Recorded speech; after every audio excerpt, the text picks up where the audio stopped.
painful thing that you've heard when it comes to your skin? That I've heard. Oh, it's so many. I think it was mostly coming from like good friends of mine. You know, we were out. They were lighter than me. And do I have to say this, Tyra? Because this stuff hurts. Don't say their names, but just tell me the story. They said pretty much like, oh, all y'all pretty, y'all be straight if y'all didn't have her with you. You know what I'm saying? So wait, who said that? A guy? It was some guys. Said that when you were with pretty much saying like, you know, because all them light skin and I was the only dark one. I was the only dark one. And what that feel like? And I feel like my skin is much darker than everybody else's. Like, you know, a couple of these girls up here, they got pretty fair skin. I wouldn't mind being their color. I feel like I'm tortured in a way because of my daily issues of what I'm going through and what I'm trying to get at in life. You know, I just be happy all the time, but nobody knows. Nobody knows. Since the beginning of civilization, we live in a world where race matters. We cannot sometimes escape the pain of stereotypes, from colorism, misogyny, and the sexual exploitation inherent in slavery. It is a sad and hard fact to come to grips with that color, whether how dark or light you are, sometimes determines who in our communities will be deemed deserving of attention and opportunities.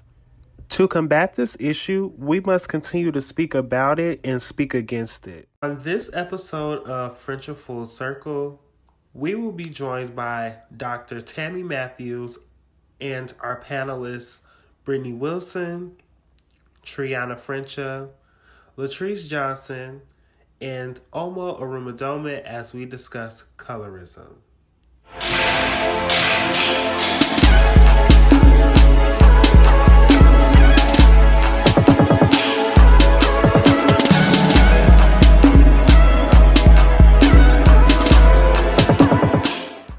Welcome to another episode of Frenchafullcircle, a podcast dedicated to healing and wellness through conversation and arts. I am joined by some amazing ladies tonight to have a great discussion on colorism and the effects of it and how to heal from it. But before we begin the conversation, like each episode and each show, we will start with our breathing to center moment. And since we have our life coach in house tonight, Dr. Tammye Matthews, we will have her begin this show with that. Hello, everyone. Hello. I like for us to begin by thinking about something that makes us feel loved. I want you to get a picture in your mind that makes, every time you think about it, you just get like goosebumps, okay? It could be a person, it can be an animal, it can be family, it can be a favorite food, it can be a vacation. Get an image in your mind. And what we're gonna do is we're going to take 4 breaths in, and then we're gonna hold, and then we're going to exhale 4 breaths out and release. And we'll just take a couple of minutes. And then when your mind, if it feels like it's going to drift, just go back to that good feeling of love. It can be the ocean. I'm gonna think about the ocean, okay? And just go back to it, because what we want to do is we want to calm our nervous system, and we want to be on one accord as we talk tonight, okay? Is everybody good with that? So we want to sit up straight. If you can cross your legs, or your feet are on the ground and you're grounded. You want to make sure that you're going to breathe from your diaphragm, from your stomach area, and not from your clavicle area. Because we want to make sure that we move the energy throughout our body, okay? So let's close our eyes. Let's envision that picture that makes us feel loved. And what I'd like you to do is just take 4 breaths in, 2, 3, 4. I'd like you to hold it. And then I'd like you to breathe out through your nose 4 times.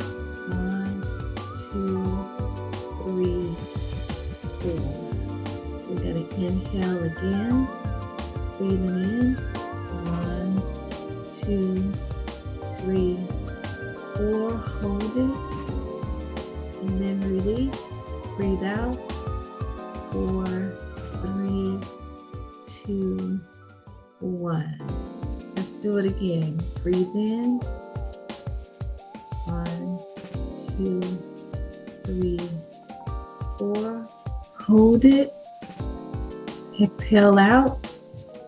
1, 2, 3, 4. One more time. Get that image in your head. Breathe in. 1, 2, 3, 4. Hold it. And then exhale a big breath out through your mouth. 1, 2, 3, 4. All right. Open your eyes. Let's take a deep breath in together. And let's just blow it out.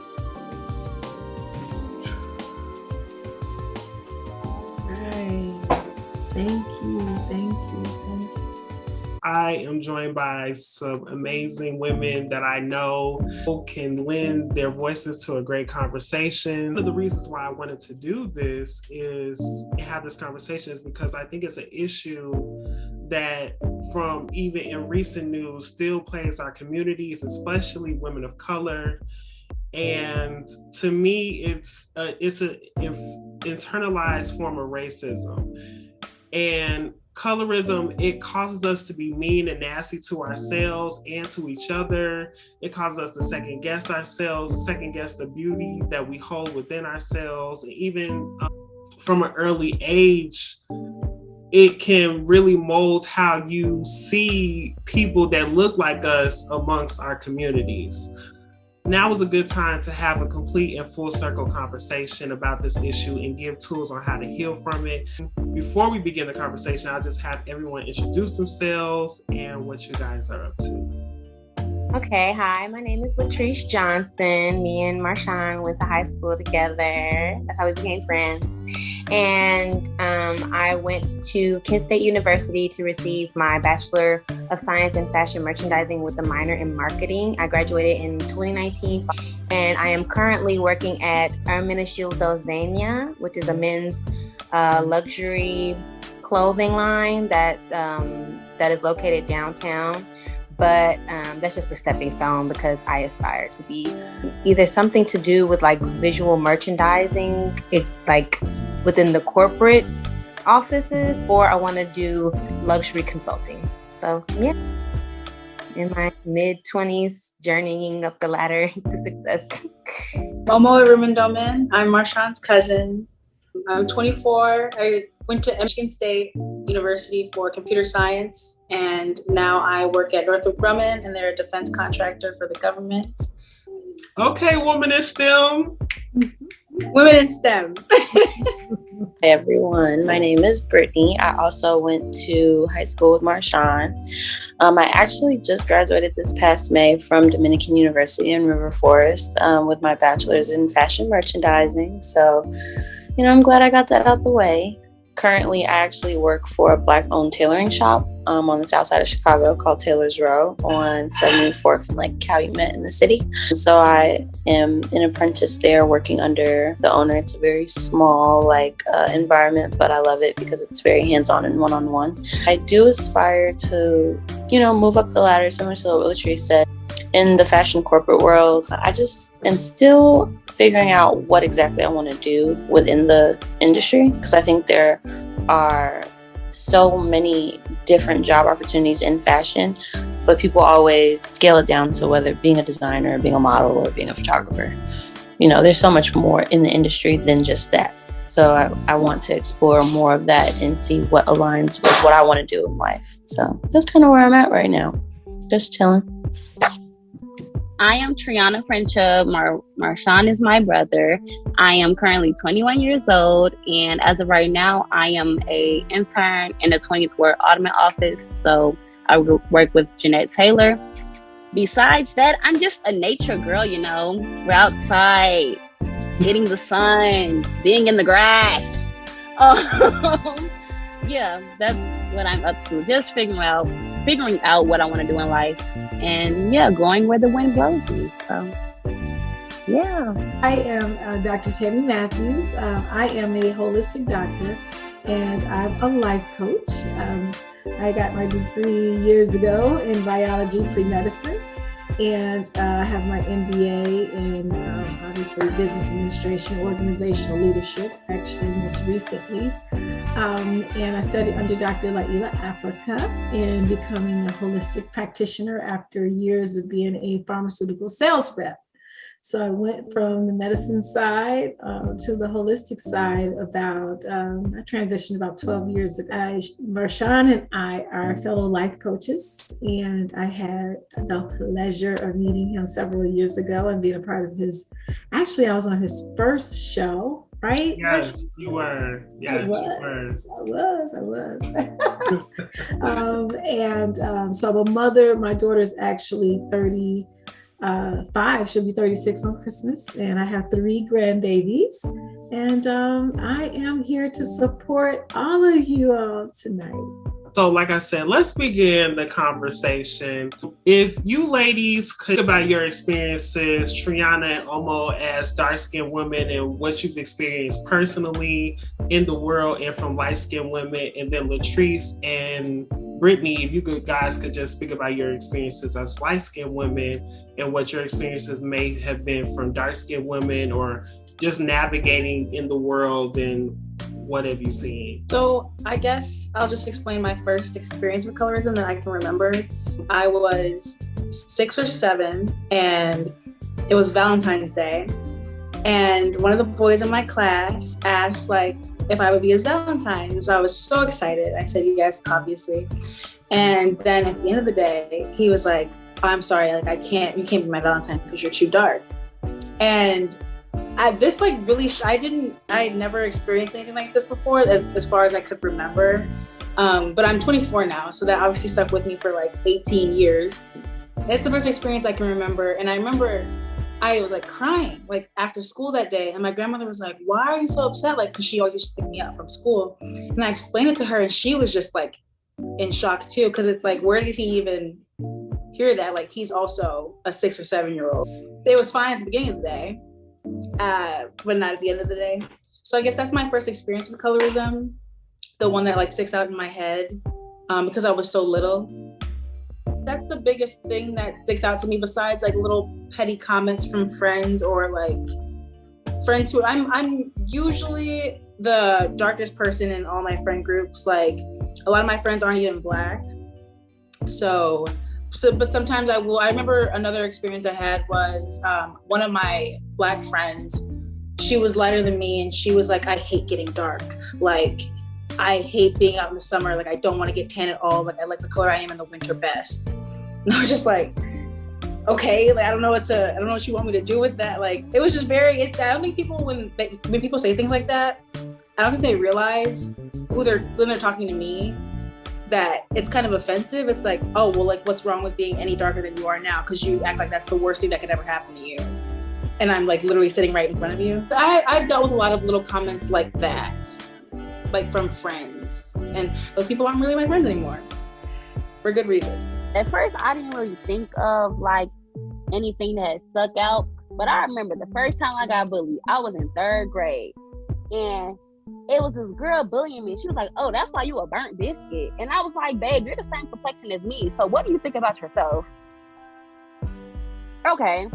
But besides that, it did take me a little second to heal from that, because I think at that time I was really struggling with being a darker complected person. But now I don't care. It is creepy because the old men be like, hey, sexy chocolate. I just be like, you old enough to be my grandpa. You old enough to be my uncle. You uncle them talk about sexy chocolate. No. Immediately, no. But other than that, I don't know. Guys would be like, oh, you're cool for a dark-skinned girl. Or I've never talked to a dark-skinned girl before. If you're Black, because I don't talk to a lady that's not Black. If you talk to somebody that's not Black, if that's your thing, cool. But like, if you're black and you're saying, "Oh, you're cool for a dark skinned girl," and you're dark skinned yourself, it's kind of like, what does it say about you? I don't think that says anything about me. I think that more so says something about you. Other than that, I feel like the older that I get, it's more like, I guess not common, but it's more accepted to be dark skinned, which is kind of sad. But I don't have to explain that comment. You people of color, you guys know what I mean. So I definitely say it's trendier now, like, which is insane because no skin color should ever be a trend. Exactly. But it is trendier now to like embrace that you have a darker complexion. I was going to ask, do you think that's because Hollywood, you know, we tend to follow Hollywood, and Hollywood is making it more acceptable with the Viola Davises that are speaking out? You know, do you think that that's what the reason why? I definitely think trends trickle down from Hollywood. You know, what's being pushed in our face all the time in media is what we're like, oh, okay, now that's cool. You know, that's what's happening, without a doubt. And everyone's like, oh, Lupita Nyong'o is so beautiful. Like, oh, like we like dark skinned women now. Like, I'm like, I would have never thought that would, like, she would blow up just because of her. Because I would never think that I would blow up personally, you know, even growing up. Like, you didn't see people my complexion really in like the things that I watched growing up all the time. Or if you did, she always had an attitude, or she was always the aggressive one. Like, I think a perfect example of that is Pam and Gina from Martin. They masculinized Pam so much. And that's a theme in a bunch of different Black sitcoms anyway. So, and like when you're little, like these shows are so funny, they're classics, I still love them, but that's what I was taking in at like a teeny tiny age. Well, I was raised around a bunch of high yellow people. I don't look high yellow right now, but I am yellow when this tan wears off. I do remember being younger, and I remember talking to one of my, like, she's my sister now. Her name's Dominique. And I remember us talking just as little kids in like 3rd or 4th grade. And I do remember those discussions of saying like, oh, I don't like being tan. I don't like getting tan. I don't like getting darker, or I don't want to be too dark, because I don't know how that was like implemented, or like a subconscious or a conscious thought within our minds. I don't know how that was there, but it was. Even though I was around fair-skinned people on my dad's side, everybody is for the most part majority brown or darker skin. So I don't know. I don't think that I received preferential treatment as a child. I think that I feel like from what I observed, because my older siblings are more brown than I am, than me and my little sister, that we were pretty much all treated the same. I don't think that I began to realize the effects of colorism until I got older, just because a lot of things that people associate with lighter skinned people, which is kind of absurd, like being mixed or being Latina. Like, I've been asked so many times if I'm Dominican, if I'm Cuban, if I'm Puerto Rican, or because of my hair texture, I'm associated with being mixed. And it's like, because I'm a light skinned Black person with curly hair, I'm automatically mixed. And it's like, no, I'm Black. Both my parents are Black. I mean, my mama don't look Black, but she is Black. Just because she's light skinned, you think that she's something that she's not. And there are plenty of, you know, light skinned Africans, but it's just like that, the underlying connotation that goes with being light skinned. And there's nothing wrong with being mixed, and there's nothing wrong with being, you know what I'm saying, with that. But it's just like, that's what is associated with that. And then when you're younger, it's beneficial because you're automatically associated with being beautiful. But then when you get older and you acknowledge that that's what people within your own culture associate with beauty, and there's so many beautiful women who are brown or darker skin, it's just kind of like, dang, that's kind of both. And there's really nothing you can do. Like, you kind of feel helpless. Like, you know, I'm a bad bee and my friends is bad bees too. Like, I never really, you know, was like that person, even though that's what the discussions were when I was little. I've always just been around people who just made me feel good, whether you were white, Black, Puerto Rican, it didn't matter. So I don't know. And then me and my friends from college were having this discussion as well, because they're brown skin, but they were saying that because of their hair texture, people associated them with being lighter skin, these girls are not light skinned, Marshawn. They're like your complexion. You're not dark skinned, but you're brown skinned. Like you're clearly brown skinned. But because their curl texture was looser, you know what I mean, or finer or easier to maintain than a coarser or thicker hair texture, people automatically in the Black community, some people within the Black community associated them with being light skinned. So then you dig into the thoughts of, okay, they're clearly not light skinned, but why do you feel that a certain hair texture is associated with being light skinned? So I am 24 years old. I'm Black and Filipino. I'm first generation. My mom was born in the Philippines. She came here with her family when she was young, and she met my dad here. My dad is from Chicago, and he's just Black. My mom is just Filipino, so I'm literally half and half. But one thing that they always ingrained in my mind was that you're not just one or the other. Like, you're not just Filipino or you're not just Black, you're both. So every time, even when we were younger, people would come up to us and they would ask us what we were mixed with, and we would always say, I'm Black and I'm Filipino, because, they just wanted us to know the importance of both cultures. Personally, I've never been to the Philippines. I am close with my family on my mother's side, but I was raised, the way I was raised, the environments that I've been in, even the schooling that I've been in, were always majority Black. So I will say that I'm more knowledgeable and I'm more aware of Black culture, because that's what I grew up in. And also, I don't speak the language. I don't speak Tagalog.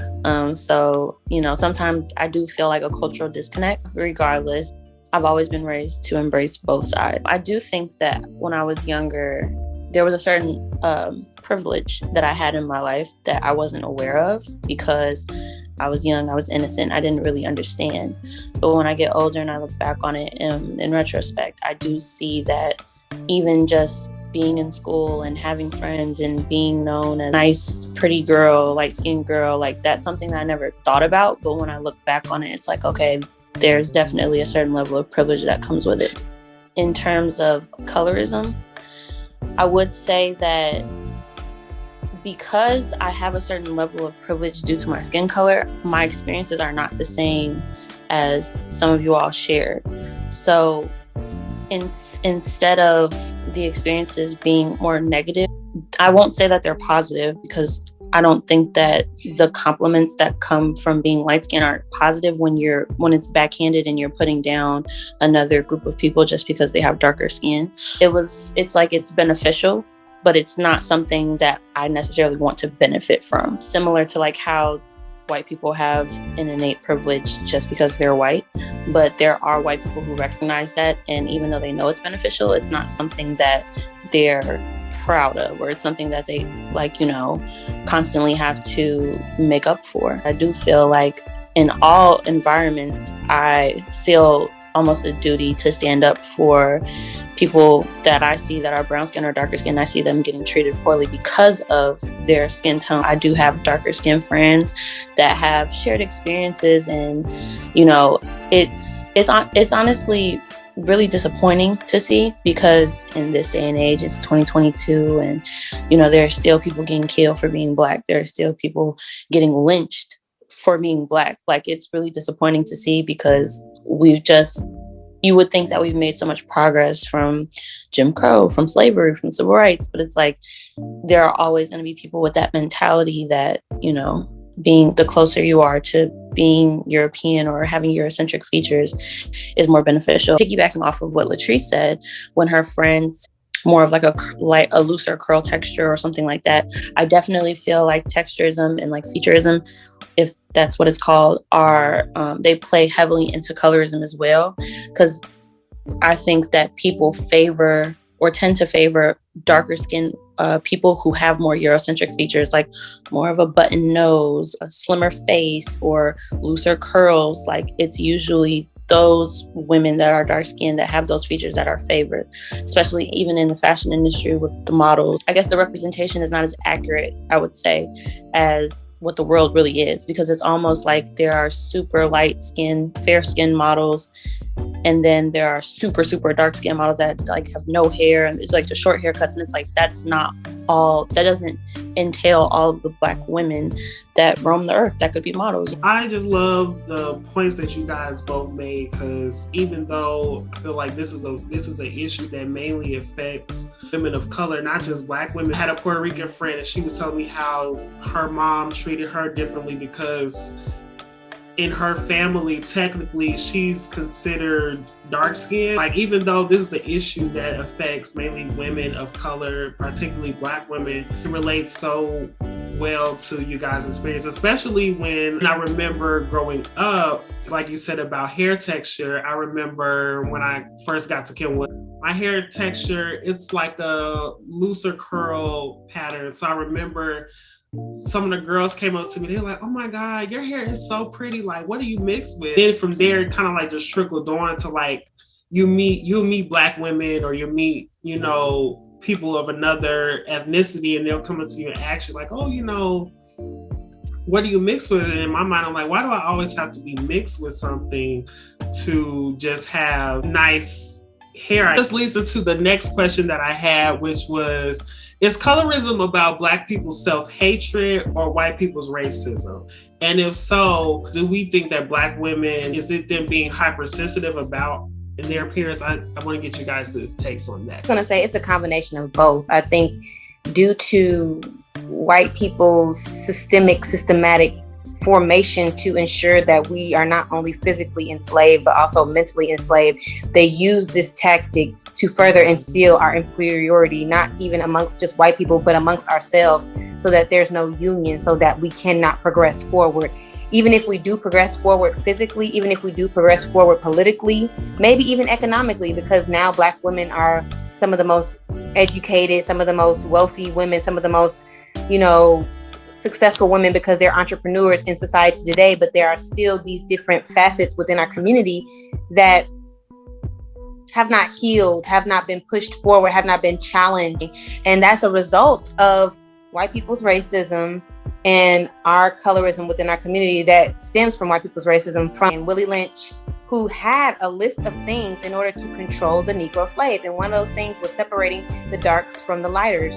And it's so crazy to think about how this man literally did this on purpose to create confusion amongst our community.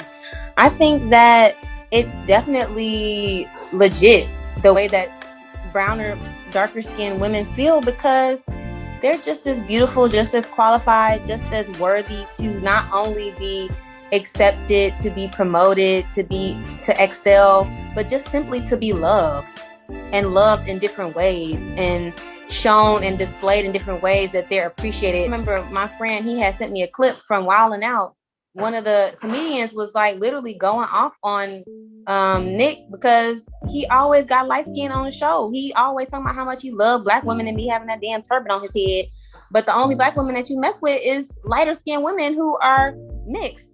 And there's a problem with that, because it's like, okay, obviously you can have your taste, that's your right, but it's just like, I just be feeling like when men's taste isn't diversified within, like, you're a Black man, if you only are purposefully dating a certain type of woman, that means to me that that's what you see as beautiful. It's not like you're picking caramel, dark, light, whatever, and you're like, beautiful is beautiful, because that's how I think. Like, fine is fine. You could be an Asian, you could be Puerto Rican, you could be Black. Fine is fine. But if you're just seeing one thing as fine, then there needs to be some internal self-work done, because like, what's really going on in there? So I don't think that it's hypersensitivity. I think that it's legit the way that darker skinned women feel, because for so long they've just been seen as lesser than, because of a fear that white people had. I think when you brought up, like when men have their preferences,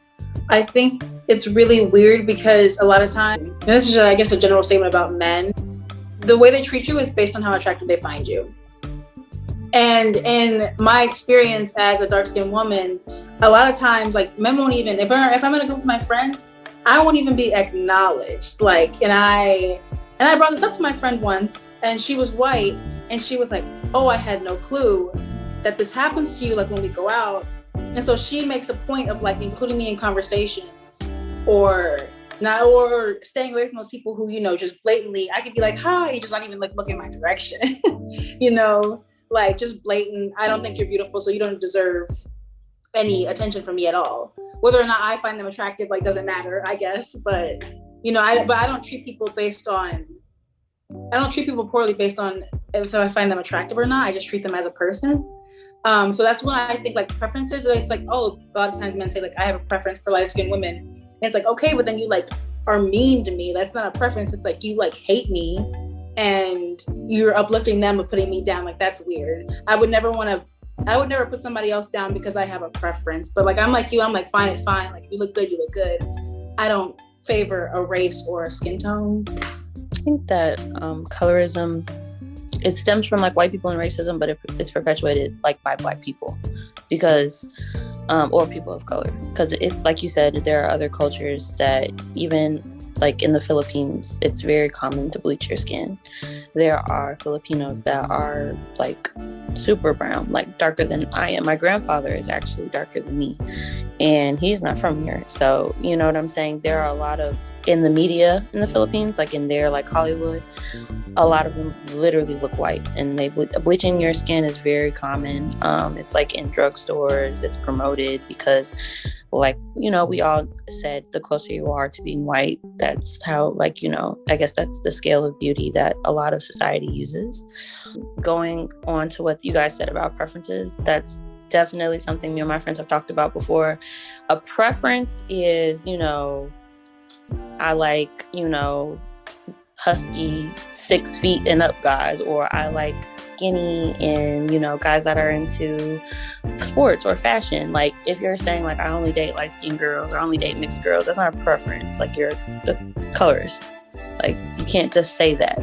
I do think that dating outside of your race is fine. I don't think there's anything wrong with that. Personally, I'm not trying to do that just because I feel like I don't want to go through the work that it takes to date someone outside of your race. Dating someone that's white, you have to go through, you know, dealing with racist family members, having that talk with your family, having that talk with your partner. I personally don't want to put myself through that because it can be very traumatic and it can really test your love for somebody. My parents, when my mother was pregnant with my older sister, her side of the family, to be completely transparent, they weren't really accepting at first. It was something that they had to learn. It was something that my grandfather and my grandmother, they had to, you know, come to terms with it. They had to realize their thought process was racist or their thought process was prejudiced. So they came back and they, you know, apologized. They did the correct thing to do, and, you know, they went about it in the right way, I'd say, emotionally, to the point where now, like, my family is comfortable, my family is blended. But in the beginning, it wasn't easy. And I feel like that's not really something that I personally want to go through. I think that love is love and you love whoever you want. But it's already kind of hard to navigate relationships when you're just dating Black people. Like, when you're Black and you're dating someone Black. Like, I've dealt with guys who literally have told, I like you because you have really pretty hair and we would have really pretty babies. That's something that ends a relationship for me, because it's like, now I feel like I'm a trophy. You don't really like me for me, you just like me for how I look. And then on top of that, like, so you would be not saying like, oh, you know, I want you to date other people if you're dating me, but I'm just saying, like, the fact that you look at other Black women and think like, oh no, they're ugly, or that, like, you would tear them down. You would go out of your way to belittle them for no reason just because of how they look. I can't respect that. Like, that's just kind of something that, I don't care how much you like me. Like, if you're not a good person, for me, it's not going to work. So I think that the Black community definitely perpetuates colorism, keeps the cycle going, but I don't know. It's a lot to dig into. I don't think that we'll ever like really scrape the surface or go super deep into it, because we could probably talk about this for months. But I do think that these conversations are definitely necessary and eye-opening. You actually triggered in me some history that I had learned when I had gone to Ghana.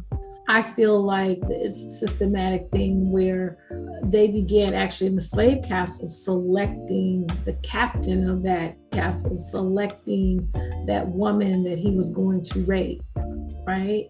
And then if she got pregnant, they would put her in a place that was aside from where, you know, the Africans would live, right? So that there's that separation there, like they would be taken care of for the most part.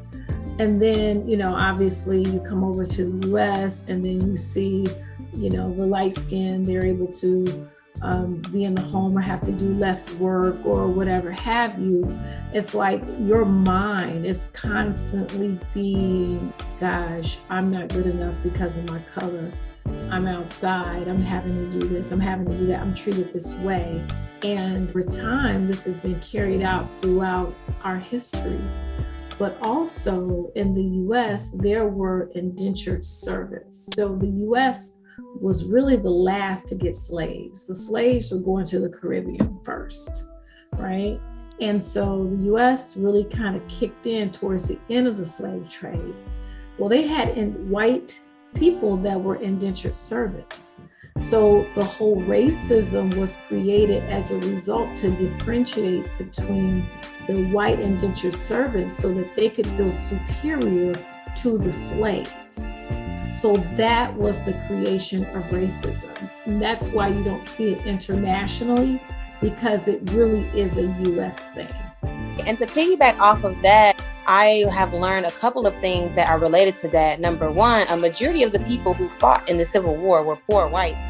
And actually, a lot of people down south didn't own slaves because you had to be extremely wealthy to own a person, because obviously it takes more to have a living human being than to have a living animal. So a majority of the people who were even fighting for Confederacy were poor white people who couldn't even afford slaves. They was poor. They was dirty. They didn't have slaves. They just liked, like she said, to make us feel inferior because they felt inferior. And then another thing I learned, because I just recently got to visit the Whitney Plantation in Louisiana, an hour away from New Orleans.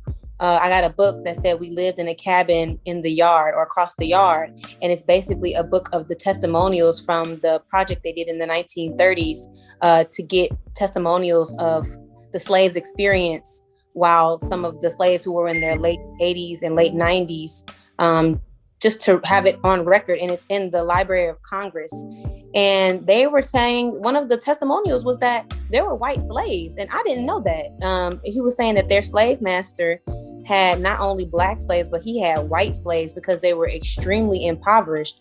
And he treated the white slaves worse than he did the black slaves. And they lived in cabins and shacks and lived the same as the slaves, if not a little bit worse, which was something interesting. I also think that's it's so crazy because usually like the higher upper class white people, it's almost as if like the lower class or like the working class white people kind of like do the dirty work.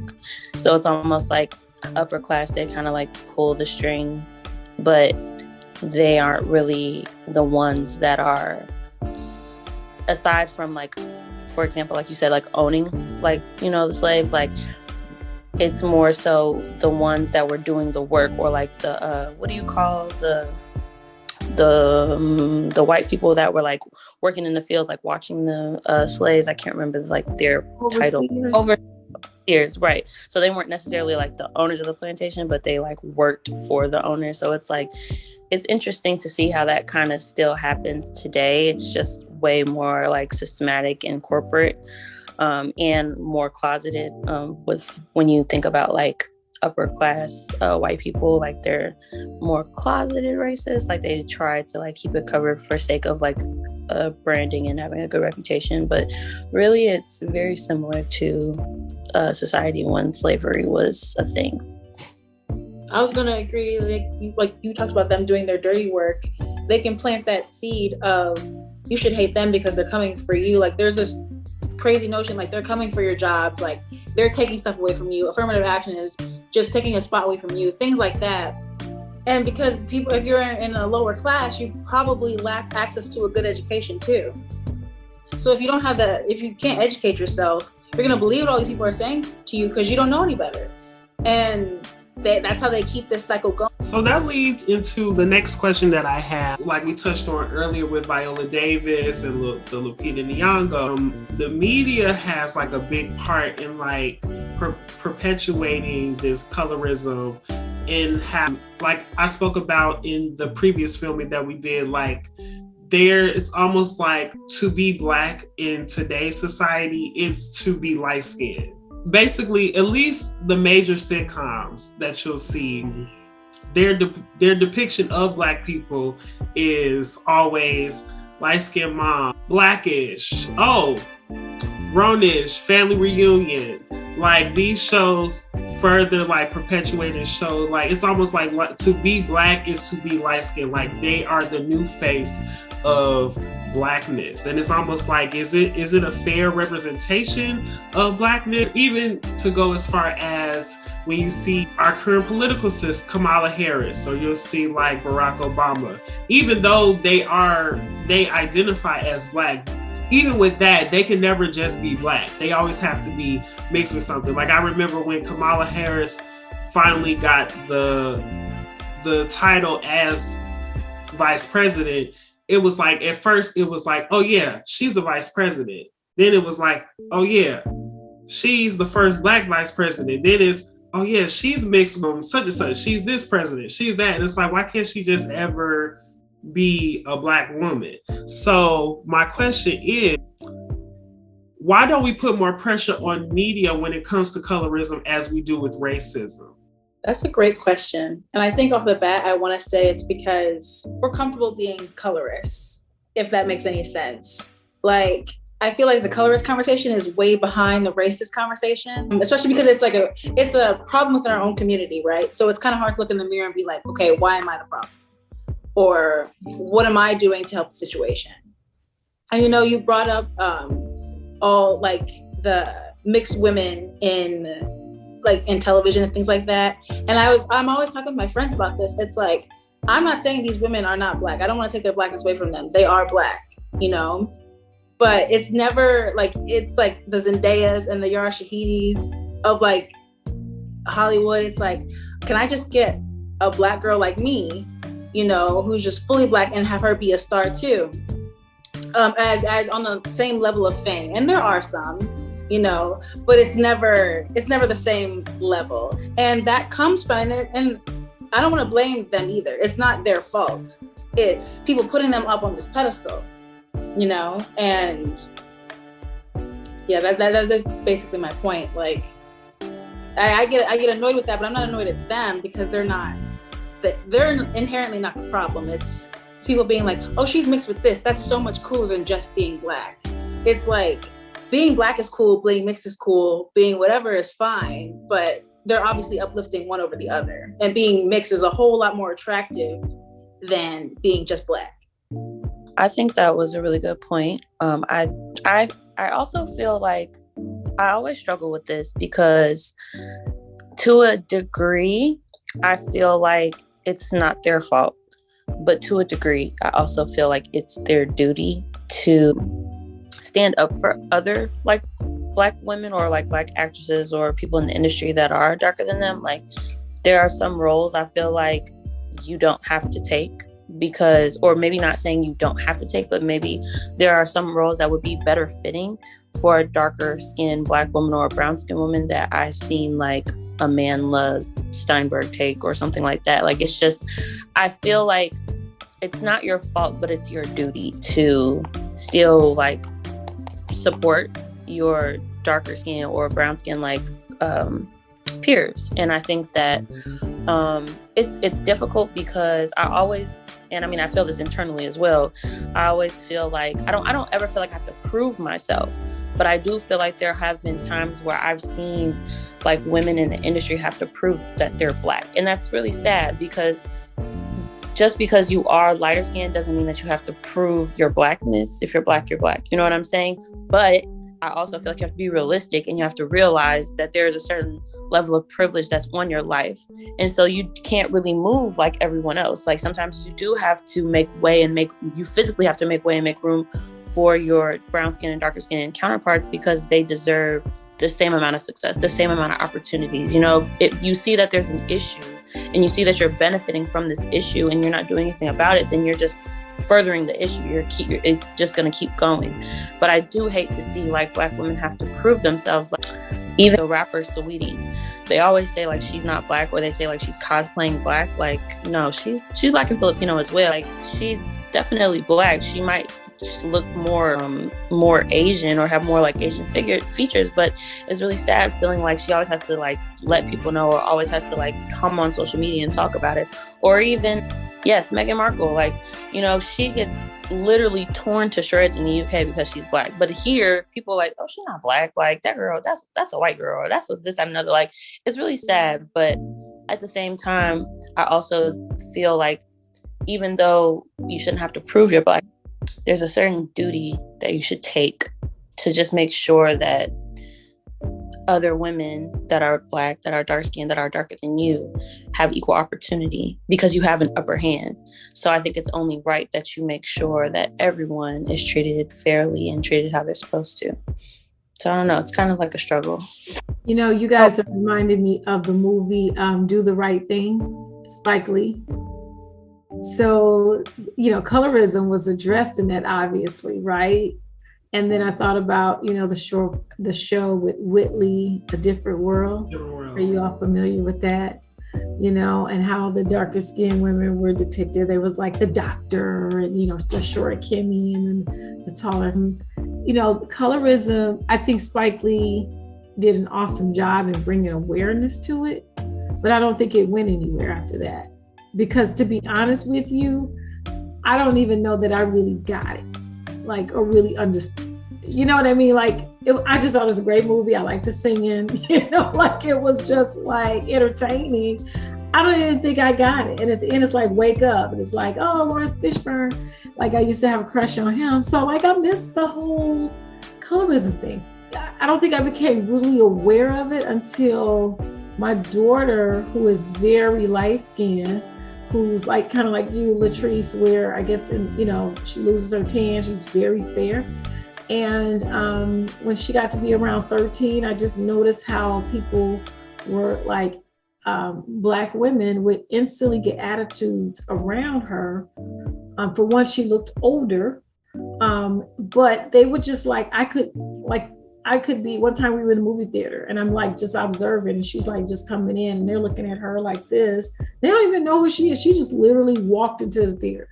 So that's when I became aware of colorism for myself. So I think that, I think it's a great point in regards to Hollywood being responsible, but we've given Hollywood too much power. I'm like, you know what? They did not set the standard for me here in my community. They are living in a whole different world. Some of them had to sell out. Like they've had to do a lot of things to be there that will not govern my life. So some of the people you all are naming, I'm like, I have no idea who they are because I don't even watch TV anymore. Like I'm like so disconnected from them, you know? But great points in that, in being socially responsible. But you know, until recently, like I said, like I've heard even Taraji Henson talk about how they're not getting the money that the white actresses are getting for roles. And, you know, that disparity exists there and you're kind of hearing it more now, but like they're on a whole, they had to sell out to even get there in many cases, right? Different from what we are encountering on a day-to-day basis in our local communities. That's what I was gonna say. I feel like, yeah, because Hollywood is like mainstream or whatever like that, and because a lot of people are aware of it, it's something that we talk about. But I really think we should more so take accountability in our community. So as far as like little kids, like the type of representation that they see, we need to be more about pushing positive images, especially to like darker skinned kids. Every time I see a dark skinned girl, I'm like, ooh girl, I love your hair. Ooh girl, you so beautiful. Because a lot of times, even in their own house, they don't hear that. So yeah, I'm not gonna say it's good that we're talking about Hollywood But as far as the kids and, you know, the children are our future, we need to be trying to show them and teach them some good images. We can't rely on Hollywood, and we can't rely on these outside beings to show them and to, like, you know, give them good images about themselves. So I do think that colorism is way in the back of the Maybach, but we, as like Tammye was saying, in the community, we have to take charge, because, you know, it does take a village to raise a child. So we have to uplift the children. You know, you bring that up, and I'm genuinely so thankful that I did not experience colorism within my own family. I think that that's a privilege, because a lot of girls my complexion are darker. They can't say the same thing, especially like my mom is the same complexion as me, maybe even a little bit darker, but my grandmother is much lighter than both of us. So, you know, but she didn't raise my mom that way. She definitely didn't help raise me that way. And I'm just so thankful, because I know some people and their family messed them up. And I'm like, I messed up, and from just media, I couldn't imagine doing it like in my own house. And a lot of people are like that, and not even just Black people, like any other culture or race where you get a little bit darker, and it's a whole problem. Like within your own family, your family's like, don't leave the house, like don't go outside in the summertime, like get out of the sun. Yeah, I have friends that literally have had the dynamic of either the grandmother not liking the daughter, or the grandmother not liking her granddaughter, or the mother not liking her daughter, not necessarily not liking, but being jealous of because they were lighter skinned. Like, I hear that story so many times in like my friend groups and just like girls that I know, and it's so heartbreaking because all of it is just coming from a very hurt place. And it's just like I said, it's just literally perpetuated. It's a cycle. So I'm grateful that I didn't have that either. But even like speaking to what Treanna said, like I go to church. And so there are so many like little Black girls and boys in my church. Every time I talk to the girls, I'm like, hey, they call me bestie. So they're like, hey, bestie. And I tell them like they're cute. I tell them that their outfit is cute. I'm like, oh my God, I like your hair. They'll talk to me and be like, oh my God, you're so smart. Like those types of just like confirmations, or like just reaffirming to them that like you are smart, you are beautiful, you are funny, you are talented, like you are cool. Like those things make them feel good. And you just see the difference because like you said, you know, even though people have families, that doesn't mean that they're taken care of. That doesn't mean that they're loved. That doesn't mean that it's a safe place for them. So I feel like anytime I can come across young black kids, or just like young kids, like whether you're Puerto Rican or whatever, or even if you're Asian, like I always try like to just uplift them, make them feel good, because you never know like what they're being told. And kids are so impressionable. You tell them anything, they're gonna believe it. Why not push them into being great and push them into being confident? Because in this society, like, you need them. It's really the people that are closest to you, your older siblings, your uncles, your aunts, your parents, your teacher. Like she said, it's people that affect you locally that really have the biggest impact on you, not necessarily always media. I think media does definitely impact all of us in a way, but it also depends on how much you consume them. But when you are, you know, around your family every day, you go to school every day, you go to camp every day, you go to church every Sunday, those are really the people who shape you and shape your thought process and how you think about yourself. So I'm glad that you brought up that point, Treanna.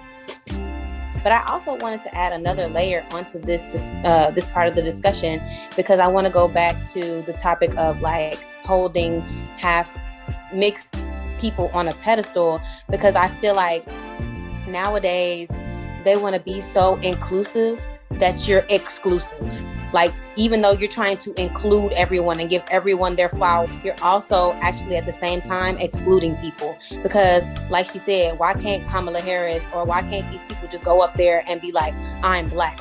Because if we was in the 1860s, they wouldn't have been like, oh, she's Black and she's white. Oh, she's Black and she's Indian. Oh, she's Black and she's Spanish. No, once you had a little doink of Black, you was considered Black.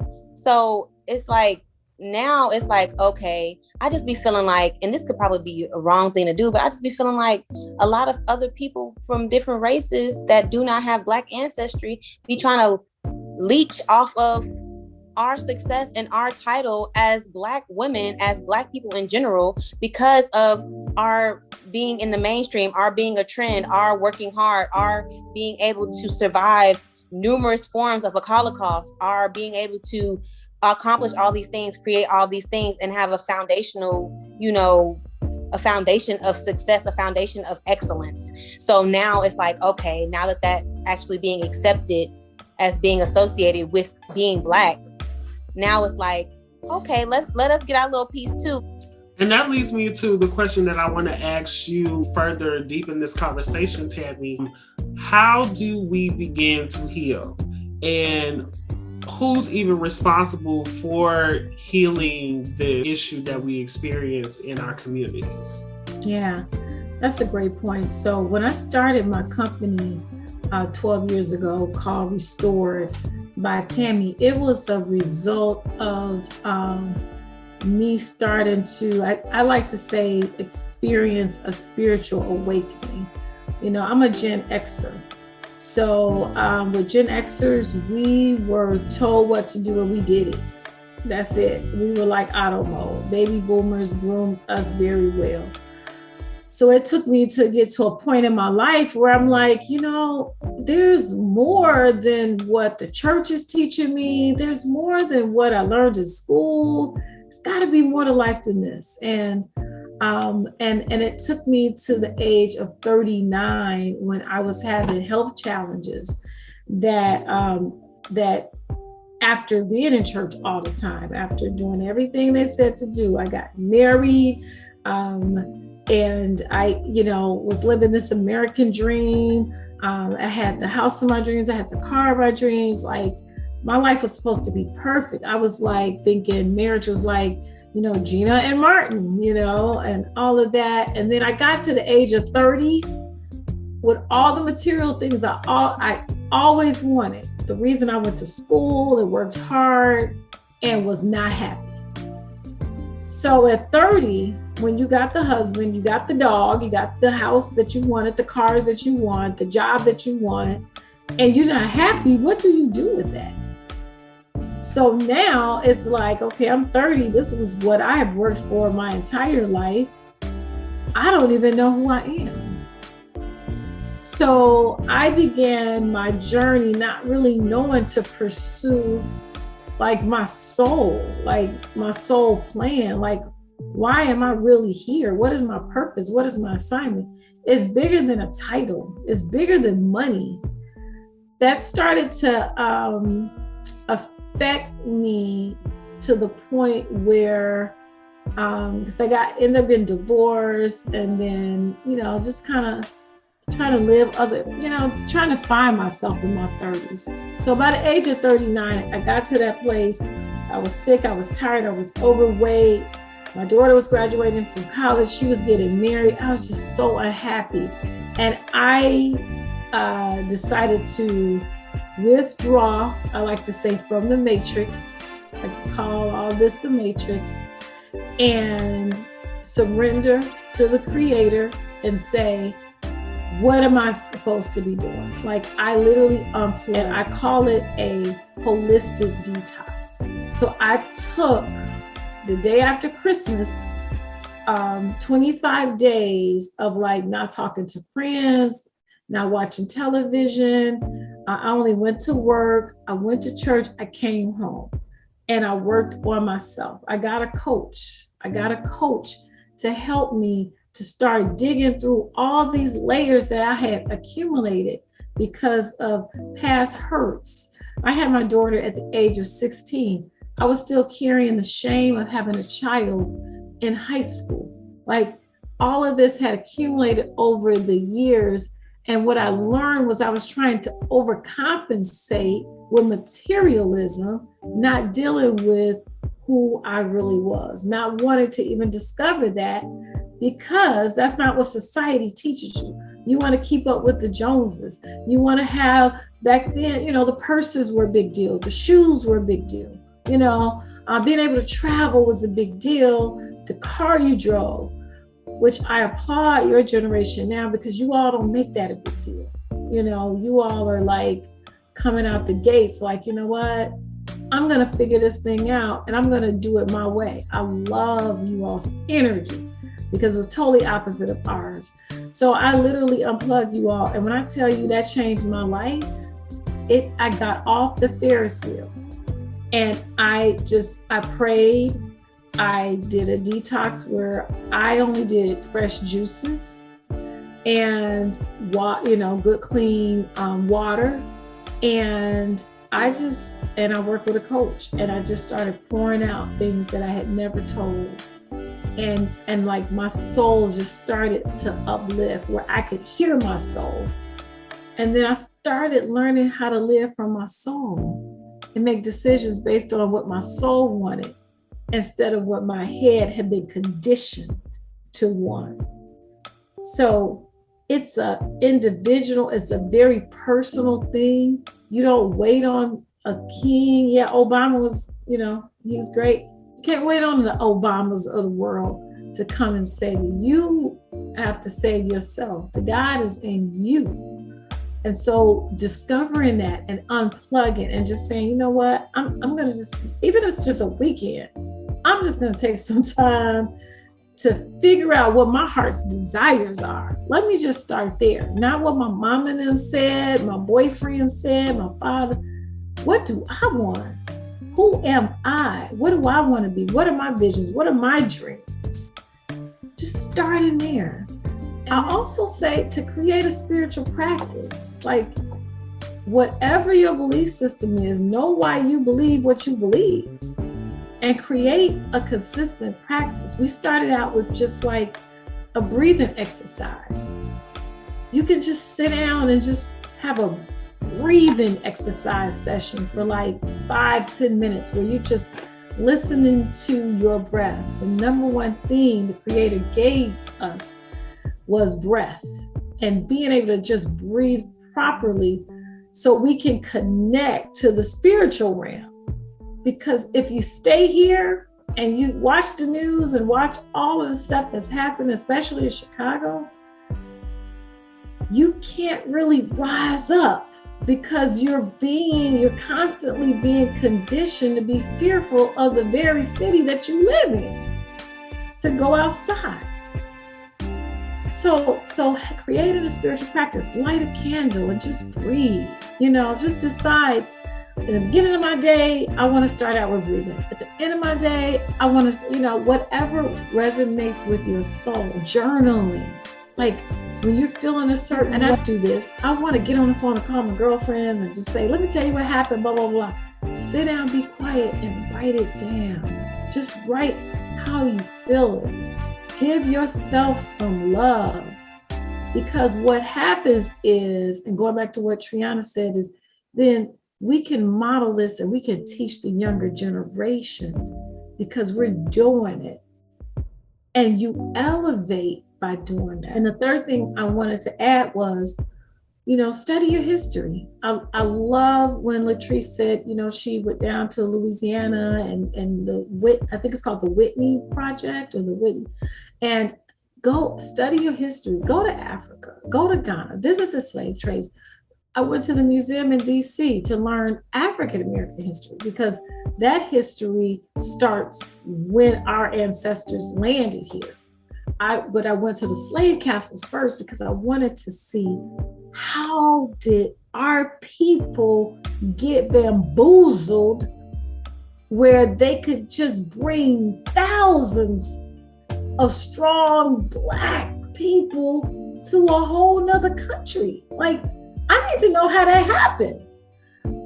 Take the time, read the books, travel, know your history, because you become more confident when you know who you are, whose you are. Brittany, knowing your Filipino heritage, knowing, your African American heritage, it is empowering. And then supporting Omo and Treanna and what you all were saying in regards to, and I love Treanna's attitude, and Omo yours too, and just you know, you all are beautiful. All of you all are beautiful. And just being confident in that and knowing and seeing you got the problem. You know, understanding that, wow, you must hate yourself, that you will sit here and you would criticize or ignore or be disrespectful. Wow, that shows me who you are. And guess what? Like Omo said, those are not my friends anymore. Like, I'm glad that I found that out about you. But that's empowering to be able to make those type of decisions. So knowing who you are, I know those DNA tests, and I haven't done it yet, but I mean, that could be helpful. Whatever it is that you need to feed your soul so that you can live from your soul and you don't grieve your soul. So sometimes, you know, we make choices and we're like, oh, why did I sell out on this? You know, especially when it comes to relationships and things like that. We're like, oh, I know he wasn't good for me, but he was so cute, or whatever, she was so cute. But not learning how to live for your soul and not grieving your soul and giving your soul what you need, that helps you to rise up. You model it, and then you infect other people in your circle, because each of us are assigned people. We can't wait on a king. We're not waiting on a king. You know what? They said the revolution will not be televised. They can't kill all of us. But we can impact and affect our communities. I'm down here in Atlanta, but I do come back and forth to Chicago because I want to make a difference in these communities that I've been assigned to. You all have been assigned to your communities. Some may be here in the US, it may be in other countries. You don't know, but you're open to it because Spirit is speaking to you about why you're here and what your purpose is. And you will discover that as you are continuing to evolve, and you are all on the right track to do so. So detoxing, just unplug from the matrix for a few days. Know your history. Build a spiritual practice. Just create, like I said, it could be light a candle. It could be just put on some beautiful music and just commune with the spiritual realm. Because all this is physical. And all this, see, things happen spiritually before they manifest here physically. So you want to be a step ahead of here, of this. Do something different. Do something for you. You know, make yourself rich. Decide how much money you want to make when you get older, you know, and then like create your plan, but just allow it to be your time for you to love on you and get to know who you are. We spend a lot of time getting to know who other people are. Let's take the time to get to know who we are.